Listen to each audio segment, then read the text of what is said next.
ममता बॅनर्जी यांचा 15,114 मतांनी पराभव. भवानीपूरमध्ये शुभेंदू अधिकारी यांनी केला पराभव. बंगालच्या विकासासाठी भाजपा कटिबद्ध. केंद्राच्या जनहितकारी योजना बंगालमध्ये लागू होतील. पंतप्रधान नरेंद्र मोदींचं आश्वासन. पराभवानंतर ममता बॅनर्जींचा थैथयाट. भाजपाचा विजय अनैतिक. ममता बॅनर्जी यांची टीका.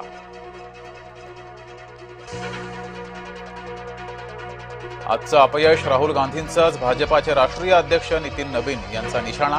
आता काँग्रेस आघाडी पत्त्याच्या बंगल्यासारखी कोसळली. पश्चिम बंगालचा निकाल. रसगुल्ला खाऊन झाला साजरा. दिल्लीत ढोल ताशे निनादले तर मुंबईत चव्हाणांनी फडणवीसांना भरवला रसगुल्ला. पश्चिम बंगालमध्ये महापरिवर्तन. मोदी हे तो मुमकिन है. मुख्यमंत्री देवेंद्र फडणवीसांकडून मोदींचं कौतुक. बारामतीच्या पोटनिवडणुकीमध्ये सुनेत्रा पवार विजयी. 2,18,930 इतक्या विक्रमी मतांनी विजय. राहुरीत अक्षय कर्डिले विजयी. 20,000हून अधिक मतांनी मारली बाजी. गोविंद मोकाटेंचा पराभव.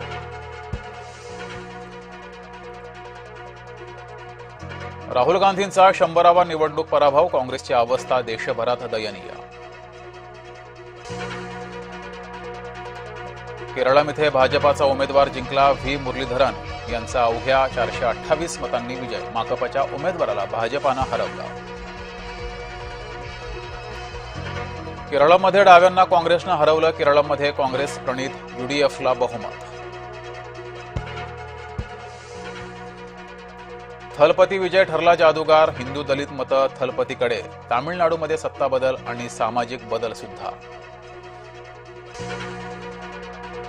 तामिळनाडूत स्टॅलिन यांचा अभेद्य गड ढासळला. डीएमके आणि मित्रपक्ष आघाडीवर तर अभिनेता थलपती विजयचा पक्ष नंबर 1 वर. आसाममध्ये तिसऱ्यांदा भाजपाची बाजी. भाजपानं गड राखला. हिंदूच जिंकवू शकतात. विजयानंतर हिमंत बिश्व शर्मा यांची भूमिका. लांगुल चालनाच्या राजकारणाचा पराभव. तृणमूलच्या पराभवावर बाबा रामदेव यांची प्रतिक्रिया. भगव्याच्या विरोधकांना मतदारांनी जागा दाखवली. ममता बॅनर्जींचा खेळ खळा. नवनीत राणांनी मानले मतदारांचे आभार. लातूरमध्ये नराधम बापाचा पोटच्या मुलीवरच अत्याचार. वारंवार अत्याचार केल्यानं 16 वर्षाची मुलगी गर्भवती. आईनं तक्रार केल्यानंतर नराधम बाप अटकेत. नसरापूर अत्याचार प्रकरणी मनसे आक्रमक. नराधमाच्या प्रतिकात्मक पुतळ्याला दिली फाशी.